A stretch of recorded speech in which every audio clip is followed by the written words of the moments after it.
Ngelihat fenomena remaja dan ABG di TikTok, belakangan banyak yang bikin geleng-geleng kepala keheranan bro. Ada yang nakal absurd, nyetopin truk melaju kencang di tengah jalan sambil direkam biar viral. Belum lagi tawuran dan balapan liar.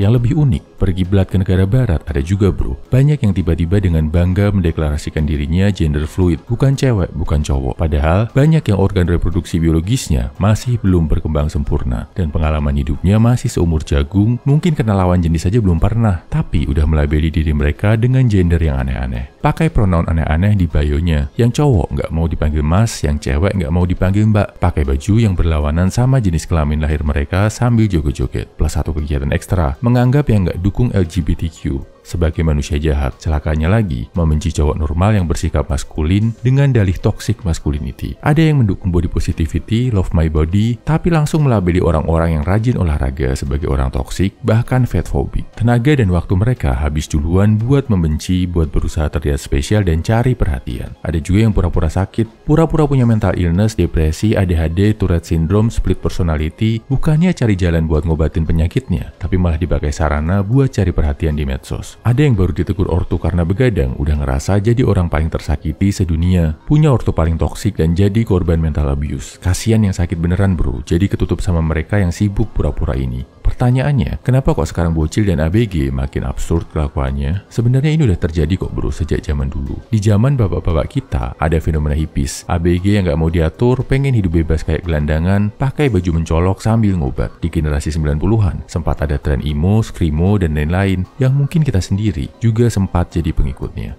Nah, di generasi sekarang ini, makin kelihatan liar karena ada medsos bro. Mereka makin gampang videoin, upload, dan cari perhatian. Juga makin gampang cari referensi dari luar. Balik lagi ke kita gimana menyikapinya bro. Kalau lo ketemu bocil, ABG, atau bahkan teman sebaya lo yang aneh-aneh ini, jangan dihina-hina bro. Jangan diceng-cengin apalagi sampai dibenci. Sadari kalau mereka itu sebenarnya pengen diperhatikan, pengen dianggap spesial. Celakanya karena nggak tahu cara jadi spesial dengan benar, mereka pilih buat ngambil jalan pintas dengan caper nggak bener kayak contoh di atas tadi. Yang harus lo sadar, seseorang jadi spesial bukan karena orientasi seksualnya, bukan karena pilihan gendernya, atau bukan karena mental illness yang dideritanya, tapi karena karya-karyanya. Contoh nyatanya gini bro, Freddie Mercury, vokalis Queen, itu melegenda bukan karena dia homo bro, tapi karena karyanya bagus, suaranya legendaris. Mau dia homo atau nggak homo, dengan karya sebagus itu, dia akan tetap dikenang.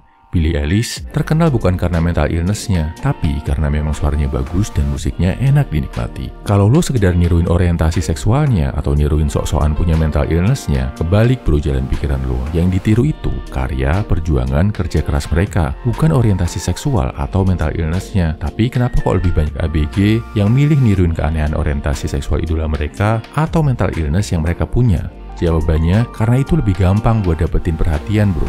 Kerja keras, bikin karya, berjuang, itu sulit. Perlu bertahun-tahun latihan, baru lo bisa dapat perhatian dari orang lain. Tapi mendeklarasikan diri jadi gender fluid, terus diupload di medsos, atau bertingkah pura-pura punya mental illness terus direkam, itu jauh lebih gampang bro, buat dapetin perhatian. Dan di zaman serba instan ini, anak-anak muda pasti milih yang lebih gampang kan? Jadi kalau lo lihat gelagat-gelagat bocil, ABG, atau teman lo yang caper berlebihan, bikin risih. Apalagi sampai jadi penuh kebencian dan hidup di alam halusinasi mereka. Jangan dihina, jangan dimusuhi, jangan dibenci. Bimbing mereka, bantu mereka buat berkarya dan ngelakuin hal positif, biar mereka bisa dapat perhatian dengan cara yang lebih baik. Makin lo hina, makin lo musuhi, makin lo nyinyir, makin menjadi-jadilah mereka. Kasian kalau mereka sebenarnya nggak seperti yang mereka citrakan, tapi justru jadi rusak beneran karena pengen perhatian di medsos. Atau kalau mereka sampai celaka dalam misi cari perhatian tadi. Buat yang punya mental illness atau yang punya teman kayak gitu, bimbing mereka buat dapetin bantuan. Jadi mereka bisa dapat penanganan yang tepat dan nggak ketutup sama bocil caper yang hobi faking mental illness buat secuil perhatian.